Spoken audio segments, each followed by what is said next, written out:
gran diputado Gonzalo Vinter desde el Congreso, con el cual queremos conversar algunos temas sobre queremos hablar varios temas y él también podrá poner temas. Así que, Gonzalo, ¿estás ahí? Ahí está Gonzalo. Estoy aquí. Hola. Me siento con mucha presión porque veo que la entrevista de Atria estaba buenísima, la estaba siguiendo.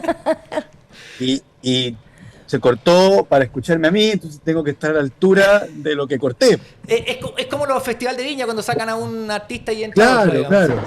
No, Gonzalo, no te preocupes, porque además son temas distintos, tú no tienes ni un problema. Quería pedirte lo dejaras, dije, nos complementamos. Es que ¿sabes qué? Él nos pidió irse a las 11:30, pero se quedó, entonces la responsabilidad es que era la persona que me entrevistó hoy día. Sí. No, Oye, pero además quería comentar que Eso. en este instante se está discutiendo en la sala un proyecto de mi autoría que llevo 2 años presionando al país, que es el que prohíbe las llamadas telefónicas sin autorización. Sí, pues si tú, sí. Se está discutiendo en este instante por primera vez. Ya, entonces. Increíblemente, la derecha efectivamente está defendiendo el derecho de las transnacionales de llamarnos 17 veces a nuestro teléfono. Increíble. Es que, ¿sabes qué pasa? Es increíble porque además. Además ellos también son víctimas. Exactamente. Todos somos víctimas. Su pulsión por defender al poderoso es tan grande que es mayor que su amor propio.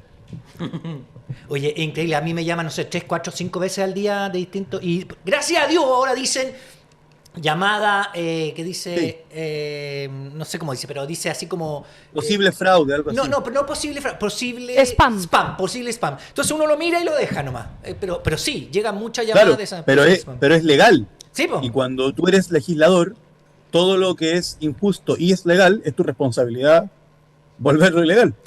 Oye, vamos a hacerlo lo más rápido posible para que tú puedas ir a devolverte a la cámara. Pero tenemos que preguntarte por lo de la Marcela Cubillos. Perdóname, es un tema que, por favor, dinos tu opinión. Es interesantísimo. A ver. Es largo y es profundo. A ver.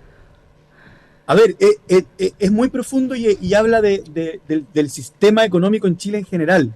¿Por qué? En primer lugar, Marcela Cubillos debe ser, no he hecho los cálculos, pero estaba buscando inclusive cifras de Harvard, debe ser una de las académicas mejor pagadas del país. Probablemente la académica mejor pagada del país. Estuve revisando, duplica y casi triplica a casi todos los sueldos de los rectores de las universidades del Estado. ¿Ya? No es un problema que Marcela Cubillos haga clases. Y quiero ser muy claro con eso.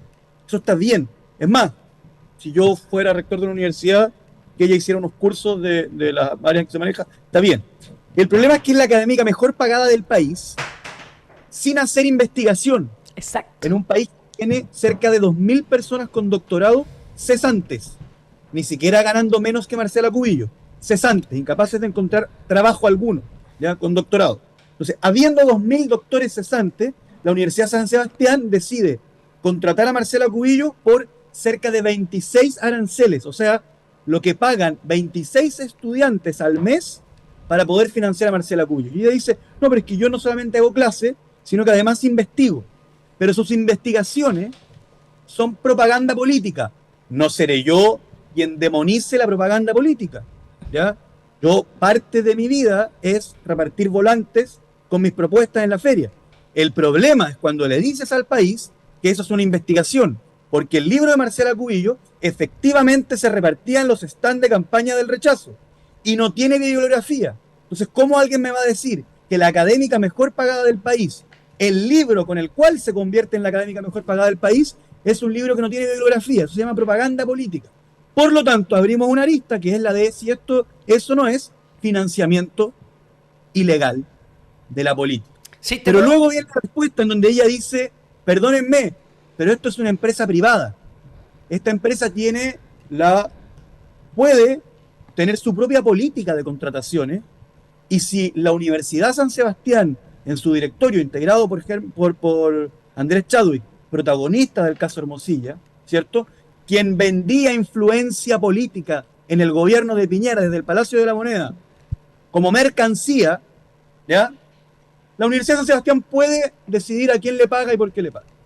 El problema es que tenemos hace 40 años. Si quieren ser verdaderamente privados, bueno, séanlo. Pero no es cierto, porque la Universidad de San Sebastián recibe un montón de plata del Estado a través de becas, ¿ya? recibe además el endeudamiento de los estudiantes, a los cuales nosotros tenemos la obligación de proteger. 26 estudiantes hacen un sueldo de Marcela Cubillo. Pero además, señoras y señores, entramos al tema del CAE. Porque Marcela Cubillo, muy orgullosa, dice: esta universidad no adscribe a la gratuidad, pero adscribe al CAE. ¿Y qué es el CAE? El CAE es un endeudamiento de los estudiantes con una tasa hoy día razonable, pero que en su momento era de 5,8 o 6%, ¿cierto? Gracias a que nos comimos años de lacrimógena, pasó a tener hoy día una tasa razonable, para recordar. Pero además el CAE significa que el banco solamente le entrega el crédito a ese estudiante porque el Estado lo avala y porque el Estado se compromete a comprar la deuda que el estudiante nunca va a poder pagar cuando ya es evidente que el estudiante nunca va a poder pagar. Por lo tanto, la Universidad San Sebastián también se financia a través del Estado. Y esa es una cuestión que tenemos con todas las áreas del quehacer económico chileno que derivan de las reformas de 1980 en adelante. Y perdonen que me entusiasme y interrumpan si estoy, pero se fingen privados la industria forestal. Y yo les pregunto, a ver, veamos cómo sería la industria forestal chilena si en los años 80 Ponce Lerú, sin fiscalización alguna, no le hubiese entregado las tierras de la reforma agraria, de la contrarreforma agraria, o sin el decreto 701 que les entregaba subsidios. ¿Cómo serían las clínicas privadas, no las más grandes, si no existieran las leyes del GES? Entonces, de alguna forma, la plata del Estado sí les gusta. Y la Universidad de San Sebastián sí vive de la plata del Estado, por lo tanto tenemos todo el derecho a hacerlo. Pero además se abre una tercera arista, ya que nos damos cuenta que es una caja pagadora de quién. Hay muchos que andan diciendo el tren de Cachagua, la banda de Chadwick, para darle un tono como criminalizador a esto. Pero esa banda tiene un nombre, autoimpuesto. Se llama UDI.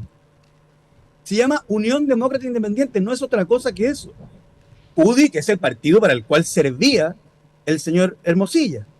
Porque esto es muy importante. El contacto de Hermosilla entre lo público y lo privado se da a través de personas que estén sentadas en lo público, como el señor Ward, como el ex subsecretario Wagner, que recibía sueldo de Penta cuando era subsecretario de Piñera, y como el señor Chadwick. Por lo tanto, para que la gente entienda, para que la red de Hermosilla funcione, es estrictamente necesario que Sebastián Piñera gane elecciones, y que la UDI gane elecciones y tenga capacidad de nombrar jueces, y que Sebastián Piñera tenga la capacidad de nombrar ministros, y Chadwick la capacidad de nombrar jefes de servicio.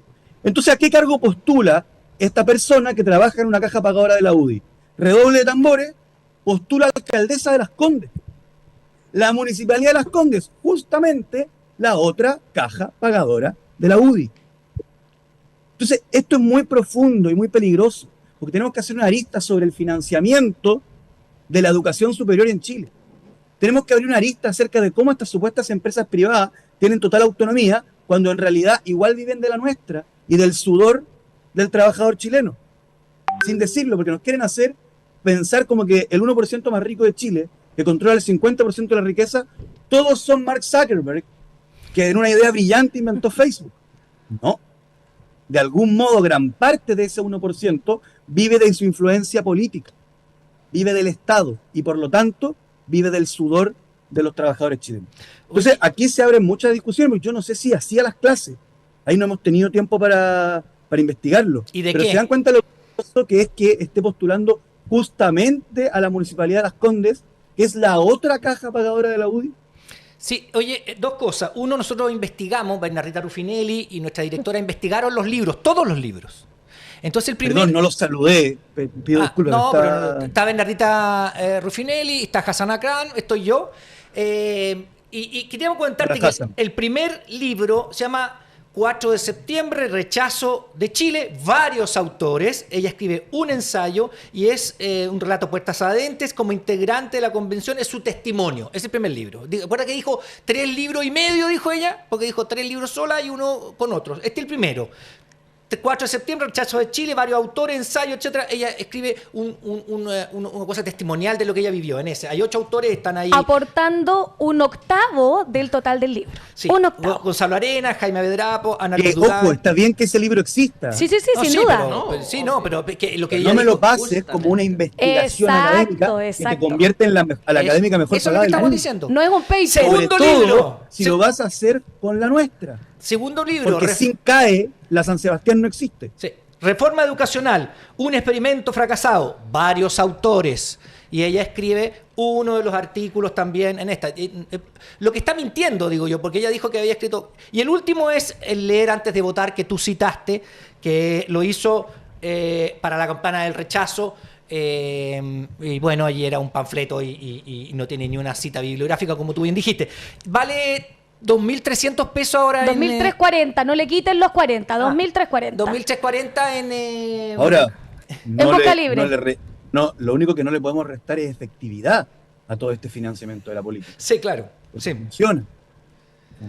sí, sí. Porque efectivamente tuvieron influencia en convencer al país de cosas como que iban a quitar la casa, ¿no? Pero yo creo que esto es súper importante y perdón que insista No, dale. en financiamiento de la política. Porque además estas universidades reciben donaciones también. Entonces, no tenemos que poner ojo, y aquí no quiero hacer una acusación, porque es solo una arista que como fiscalizador, porque ese es mi trabajo de acuerdo a la Constitución, es una arista que debo investigar, si no se han convertido las universidades en un lugar al cual a través de las donaciones también se puede financiar ilegalmente la política. Y transmitirle a la ciudadanía por qué es importante el financiamiento de la política y por qué llevamos cerca de 150 años discutiéndolo. Porque de lo que se trata la democracia es que haya alguna instancia donde todos participemos como iguales. Y en la política, en la medida en que ilegalmente a través del dinero tú haces que quien tiene el dinero tenga más posiciones, subvierte el principio de la igualdad ante la ley. Y lo otro que quería comentar es que es la UDI. Es el partido de Katy, o sea, concentrémonos, es el partido de Katy Barriga, es el partido del subsecretario Wagner que recibía sueldo de venta siendo subsecretario y además sin ningún pudor le depositaban simplemente de venta a su cuenta siendo subsecretario, ¿ya? Inclusive, la gente se lo olvida, pero los únicos políticos condenados por el caso Cabal, que es el que te sacan en contra, son de la UDI. El único político condenado por saqueos en contexto del estallido social es un militante y concejal de Renovación Nacional. Y dicen, bueno, y las fundaciones, el único político imputado por las fundaciones es un diputado Ojeda. de republicano. Claro. ¿Ya? Entonces, y ahí la importancia de la discusión política a nivel nacional, porque logran encuadrártelo. Y ahora te están diciendo, es que el caso Hermosilla es un caso transversal.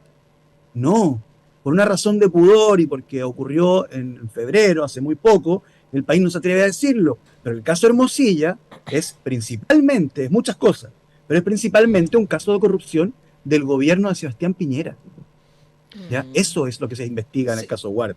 Pero ahí hay un Y estas tema. comunicaciones y arreglos que se hacían entre Chadwick y Hermosilla no eran porque Chadwick fuera bonito, ni porque fuera el más inteligente, que yo creo que sí lo es. Era porque era el ministro del Interior. Era porque estaba sentado en la moneda. Entonces yo le hago una invitación a las personas en Chile que tienen un sentimiento o una posición frente a la vida de derecha, que tienen que crear una derecha no corrupta, porque eso no lo han logrado. Y puede existir una derecha no corrupta. Si eso es posible, se puede tener un pensamiento liberal en lo económico, qué sé yo. Pero hoy día, Chile Vamos se dedica esencialmente a la representación de intereses del 1% más rico del país. ¿Por qué no que hemos controla el podido 49,6% mostrarle de la eso al riqueza. país? ¿Cómo? ¿Por qué no hemos podido mostrarle eso al país? ¿Qué pasa con el liderazgo comunicacional que deberíamos tener para mostrarle eso al país? La gente eso no es importante hoy día. Ellos sabemos, nosotros siempre nombramos, mira, empezáis a nombrar los alcaldes, después quién ha estado preso, etcétera, cómo operan ellos. También se dice que Cubillo quiere ir a Las Condes para taparlo de Lavín, porque si llega otra persona, uf. Entonces, bueno, ¿qué ha hecho el gobierno, qué ha hecho la izquierda por cambiar ese relato con un liderazgo comunicacional, etcétera? ¿Parece que estamos al debe o estamos mal? ¿O estoy yo mal? Yo creo que estamos muy al debe en esta disputa, yo lo he dicho en otras ocasiones. Creo que, o sea, separaría dos cosas, ¿eh? Primero, hay una razón por la cual ustedes existen y yo corro raudamente cada vez que me invitan, a pesar de que Hassan dice cosas horribles de mí en los Está programas, quedando pero no importa. anotado. Está quedando anotado, ¿Cómo? diputada. Está quedando anotada esta Porque cuña. No, porque es parte de su trabajo, pero ¿por qué ustedes son tan importantes? Y es importante que el país lo sepa. Porque la segunda, la tercera, el Mercurio, la última noticia, son propiedad de banqueros. Y el Canal 13 es propiedad del dueño del Banco de Chile. Todo el grupo Copesa, que son la mitad de los diarios impresos de Chile, son de los dueños de Itaú Corbanca, y el Banco y el Mercurio, que ahí están los otros diarios, son de los que eran dueños del Banco Edwards. El señor Heller es dueño del Banco Falabella, y entre medio, para poder hacer transacciones entre bancos, tú tenías que pasar por Transbank, que el dueño era Sebastián Piñera, y que con eso se compró Chilevisión. O sea, ni siquiera los dueños de los medios eran... y paso el dato además, durante los últimos años, TVN ha estado controlado por un directorio principalmente nombrado por los gobiernos de Sebastián Piñera, o sea, por un directorio de derecha. Pero eso da lo mismo, porque eso es legítimo, él había ganado las elecciones y podía nombrar. Pero ni siquiera eran los empresarios los que controlaban los medios. Eran los banqueros específicamente, porque empresario puede ser el dueño de un restaurante al cual nosotros felicitamos y aplaudimos por su trabajo. Entonces también hay que entender que estamos en una disputa de intereses en donde estos señores compran universidades, compran medios de comunicación, justamente para difundir las ideas que son interesantes para sus objetivos de manera permanente. Y nosotros, sin duda que estamos al debe. No tenemos el 50% de la riqueza, que es la que te permite comprar Canal 13 como lo hace Luxich y perder plata, ¿cierto? O tener la tercera y perder plata, como lo hace el grupo de Itaú Corbanca. Pero sí estamos al debe, yo lo he dicho en otras ocasiones, en donde la derecha está, digamos, en una posición muy frontal frente a la disputa comunicacional de su idea, y en donde nosotros yo creo que hemos sido débiles. Es que Gustavo Petro, que está en el gobierno pero no necesariamente en el poder, piensa en esas cosas y está destinando más de la mitad del avisaje estatal a medios alternativos, ¿no? Dijo un tercio. Hay formas, Lo declaró. mitad según Infobae. Lo interesante es que hay estrategias que se pueden usar igual para incentivar esas cosas, que yo creo que el gobierno ha brillado por su ausencia en ese tipo de estrategia. Es 33% de la publicidad oficial a medios alternativos y otro 33% para redes sociales. Ok. Bueno, pero eso, Dice Infobae. sí. Oye, respecto de eso, ¿qué opinas de eso? Porque, claro, tú eres diputado, no estás en La Moneda, pero ¿qué se puede hacer respecto? Y que nosotros estemos diciendo también de respirar por la herida también, pues si nosotros somos un medio independiente. Obvio. Y todos los medios independientes. Está bien, y está bien que nos digamos estas cosas entre quienes estamos en este lado. No, yo creo que en esa materia el gobierno, no sé cómo decirlo, pero ha tenido una debilidad. Y quiero hacer algo, quiero hacer un disclaimer, qué horrible palabra, pero no se me ocurrió la versión en castellano. Antes de lo que voy a decir, explicaciones no es lo mismo que excusas, ¿ya? Uno puede analizar por qué ha hecho algo mal y eso no lo justifica, simplemente es un análisis. Yo creo que en esta es una de las materias en donde el entrar con dos coaliciones que no lo eran antes de las elecciones, el tener minoría en ambas cámaras, el partir con una derrota electoral muy fuerte, etcétera, son cuestiones que nos han debilitado la capacidad de ordenar una ofensiva en esa materia, pero nada de eso justifica, sino que más bien solo analiza. Yo creo porque es mea culpa lo que estoy haciendo. Ese dato es sin duda el punto de partida de cualquier análisis del actual del gobierno. Ser minoría en el Congreso limita la posibilidad de hacer reformas legales. Obviamente, nadie puede decir es culpa del gobierno que no hay reforma de pensiones. Es absurdo, es culpa de los que no dan los votos. Pero el Ejecutivo tiene poderes que son de exclusiva facultad del Ejecutivo. Y además, tiene el poder de la palabra, que también es clave. A mí me preocupa mucho, por ejemplo, que en el debate sobre el poder judicial, una cosa es culpar al gobierno de Sebastián Piñera por ser un gobierno corrupto en muchos aspectos, que duda cabe, Sí. pero hay un problema que es más general. Hermosía es un caso. Es que tenemos la parte de arriba del témpano, queremos un caso, pero el problema es cuando tenemos un sistema de nombramiento de jueces de la Suprema, de los de abajo, de la Fiscalía, que está todo manchado por la politización, que vamos a tener estos casos porque son vulnerables a presiones externas. Acá hay un problema estructural. Y una cosa que yo acepto, que hay que personalizar, hay que ver acusaciones constitucionales contra Vivanco, es parte. Ok, pero ¿qué pasa con la otra cosa? ¿Dónde está el liderazgo con la palabra? Porque el gobierno por lo menos es dueño de sus palabras, de empezar a abrir el debate sobre reforma judicial. Si acá está en un escándalo de proporciones, se puede abrir esos debates. Y yo creo que otra vez brilla por su ausencia un liderazgo en abrir el tema, no individual, de culpar a la derecha, sino de ver cómo los mecanismos están funcionando así mal. Sí, muy claro. Yo creo que el gobierno tiene que presentar cuanto antes un proyecto que cambie el sistema de administración del sistema judicial. Con eso quiero manifestar además que no voy a resolver ahora cuál, pero en el proyecto de la convención, la del 2022, la que participó Daniel, digamos, para distinguirla del Consejo, ahí hay una propuesta que pusieron el grito en el cielo muchas personas y que era totalmente razonable y que además era alineada con lo que hay en general en los países desarrollados, ¿ya? El Consejo para la Magistratura. Un consejo que administra y que transparentemente enfrenta al país respecto de los nombramientos, que es distinto a los que fallan y resuelven, ¿ya? Eso es del todo razonable, es algo que a nivel mundial existe y es algo a lo cual se opusieron con mucho ahínco y vehemencia justamente personas como Vivanco. Entonces, también hay que releer ese tipo de entrevistas donde Vivanco decía un consejo de la magistratura puede destruir la democracia en Chile. Ojo con eso.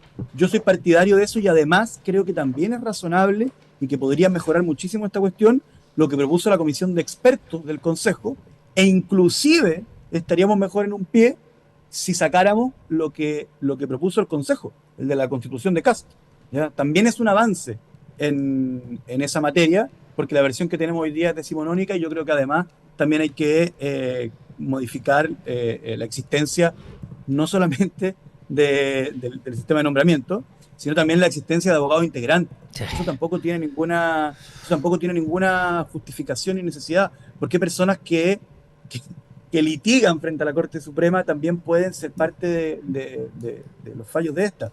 Yo ahí quiero ser claro, Hassan tiene toda la razón, en esto. ¿Ya?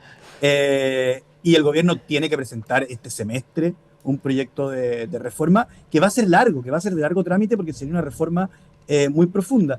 Y lo otro que quería comentar es que efectivamente yo sí no voy a hacer una autocrítica, porque autocrítica es cuando es uno, pero sí voy a hacer una crítica a sectores de la coalición que no están interesados en el resultado final del país que estamos construyendo, sino en la disputa del día a día. Les voy a poner un ejemplo súper concreto. La ministra Toá hace un análisis de las cifras, y el partido de las cifras de los homicidios, y el Partido Republicano, que es un partido que no está para nada interesado en la seguridad, sino que está solamente en la necesidad de polarizar al país, de que se aumente el odio, de que se aumente la tensión entre chilenos, agarra un video, lo saca de contexto, le pone un póster, le pone un sticker, le pone todo un contexto para decirle al país básicamente que a la Carolina Toá no le importan los homicidios, ¿ya?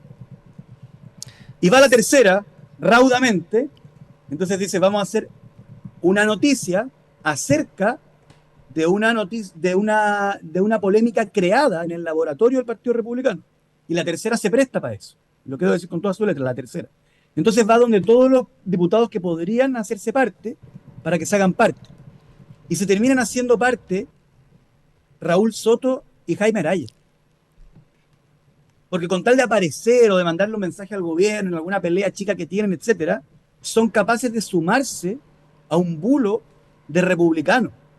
Eso es no importarles nada el destino de lo que estamos discutiendo. Y yo creo que eso es un ejemplo de algo que ha permeado. Y ahí es importante decirle, señores, Cuando usted se hace parte de una noticia falsa de republicano, al republicano no le interesa la seguridad. Y a la tercera tampoco le interesa cubrir la noticia ni informar al país. Le importa hacerse parte de la industria de la polémica, que es totalmente distinto. Y yo creo que esas tensiones nos han pasado la cuenta como coalición. Sí. Hay sectores de la coalición que una mirada fea de la editorial del Mercurio y retroceden inclusive en la defensa de las reformas de la presidenta Bachelet. Bueno, eso también nosotros lo hemos constatado, lo hemos denunciado muchas veces. Decir que Raúl Soto es ex PPD, ex DC, yo no sé lo que es hoy día, es de Rancagua, y se supone que es parte de este mundo progresista, pero que no es de PPD, están en ese pero no es militante. Pero sí bueno. Yo entiendo que Soto sí, Araya no. Sí, por No eso. puedo creer que- Yo creo que es PPD. Bueno, da lo mismo. Ya, ok. Y entonces me dice la directora que es PPD, Soto y que Araya... Todos son PPD. Incluso los que no saben. Sí, pero el tema que tú acabas de decir es un tema que es común, que a mí me pasó, que tomaban videos míos y los ponían absolutamente Tú eres- fuera... yo lo he dicho, tú eres tergiversa- una de las principales víctimas en este país de aquello. Ya, entonces... La platita ya no es tuya. Claro. Yo entiendo que tú te referías al actual sistema de pensiones. O sea, yo me refería a una explicación general del sistema comparando uno con otro, fue una cuestión mucho más larga, pero ese es un ejemplo, hay varios ejemplos más. Claro, pero tenemos sectores de la coalición de gobierno, y esto sí quiero decir, o sea, me Claro. veo en la obligación de decirlo, hay sectores de la coalición de gobierno que por disputas muy menores, que no trascienden al día o a la semana, están dispuestos a sumarse a bulos de la derecha para poder resolver una tensión interna, que no tienen una mirada más allá. Y con esos sectores efectivamente es complejo, porque además, insisto, con una mirada fea de una editorial del Mercurio, son capaces de ponerse a criticar una reforma de la presidenta Bachelet. Sí. ¿Algún documento? El problema es que esta metodología, ¿no? De tirar algo en redes sociales que se viraliza, ¿ya? Estos son personas pagadas, posiblemente el Partido Republicano, posiblemente simplemente de estos grupos oscuros que se financian y logran viralizar, porque las redes sociales son con fines de lucro, se puede generar eso sin ningún control de server ni nada por el estilo, y después funciona la tercera como caja de resonancia, funciona la prensa empresarial en general. Eso es una práctica que es generalizada, ¿no? Tanto el problema del Poder Judicial como el problema del Poder Medios, lo ha dicho hasta Pablo Iglesias, son los dos grandes puntos frente a intentos de hacer reformas sociales profundas. Pero frente a la denuncia de eso, tiene que haber una respuesta institucional, porque lo van a hacer a Daniel Stingo, lo van a hacer a Gonzalo Vinter, lo van a hacer a muchas personas. El problema es que esto es un mecanismo. Entonces, en algún momento uno pregunta, ¿dónde está la capacidad? Y ahí está la capacidad de presupuesto del gobierno de responder a esas cosas, de reformar, porque acá algo de poder tiene. No están con el poder, están en el gobierno, pero están en el gobierno, algo pueden hacer. Y yo insisto en esto, el gobierno, si no, al final no ha podido actuar en eso, uno tiene que preguntar por qué, y me queda con la duda. Sí, bueno, no es el responsable el diputado Winter, que no está en el gobierno, está en el Parlamento, y están conversando un tema que él puso. No un proyecto necesito de que ley. me defienda, señor Stingo. ¿Ah? No necesito que me defienda. Ok. Pero, no, sí. No, es que tiene razón Hassan. Ese es el problema. Y yo lo que intento humildemente hacer es aprovechar micrófonos como este para decirlo, para mencionar con nombre y apellido personas, ¿no? De hecho, me falta uno. Porque están las cuentas anónimas que van creando mentiras, y también están quienes se pretenden como medios serios y que se hacen parte de esa industria también. Y ahí quiero poner un ejemplo, un nombre que se me fue, que es Cristian Bofill, con el medio Exante. Cristian Bofill es, a mi juicio, el archienemigo de la ética periodística, ¿ya? O sea, todo lo que él publica no cumple con los requisitos mínimos de que la fuente, de haber consultado, o sea, la cantidad de mentiras que se dicen en ese medio o sea, la cantidad de falsedades que yo por mi trabajo sé que son falsas, es una cuestión muy impresionante, y ellos hacen un trabajo muy espectacular junto a otros medios, que es que cuando una cuenta falsa sube una frase sacada de contexto, finalmente van a donde políticos de oposición o o de lo contrario al que quieren perjudicar, para preguntarles qué opinan, y el periodista en la pregunta no dice lo que dijo la persona, sino que dice lo que la cuenta falsa dijo. Y al responderle el otro, queda blanqueado, ¿cierto? Es una cuestión muy interesante que alguien debería estudiar. Por ejemplo, Marcela Cubillos, que es una gran investigadora, podría hacer una investigación sobre este tema, de cómo se va generando el lavado de fake news a través de medios tradicionales. Sí, sí. Pero no le respondo a Hassan porque tiene razón, quiero ser súper claro, sería chamullo. Oye, Sí. queremos ¿Cómo ve el agradecer. Frente Amplio? Porque una cosa es el gobierno, ya. Tenemos el Estado, tenemos el presidente, los ministros, las dos coaliciones, ¿no? Cada uno puede decir que están bastante atados de mano. ¿Cómo ve el liderazgo del Frente Amplio en términos de la vocería en tratar de poner esos puntos en el debate público? Bueno, soy una parte demasiado interesada, pues yo lo veo, No, por eso yo me veo que interesa. yo, como todos ustedes saben, yo soy militante del Frente Amplio, no como Chadwick, que ahora que nos pretenden presentar que era como un militante muy marginal de la UDI, que a veces pasó un par de veces por la sede, vendía almendra. No, yo soy un militante del Frente Amplio desde el día 1, ininterrumpidamente, y yo creo que nuestro partido se hace un esfuerzo, pero que hemos padecido algunas de las cosas que ocurren cuando un partido ingresa a ejercer funciones gubernamentales, que es que muchos de sus dirigentes, al adquirir un tono institucional, desde cargos que son para todos los chilenos y no en representación de una especificidad, adquieren un tono extra institucional que yo creo que a veces nos vamos quedando cortos en el planteamiento y disputa de nuestras ideas. Sí, yo concuerdo con eso. Cuando uno es gobierno Y también tiene que de discutir. cómo creo que es difícil, pero es compatible tener cargos en el Estado y disputar ideas al mismo tiempo. Ok. Porque finalmente si tú tienes un cargo en el Estado es porque algún día la persona tuvo en su mano una papeleta que decía Kast, Boric. Entonces, no está eximido de la disputa de ideas el Ejecutivo. Estoy absolutamente de acuerdo contigo. Muchas gracias, Gonzalo Winter.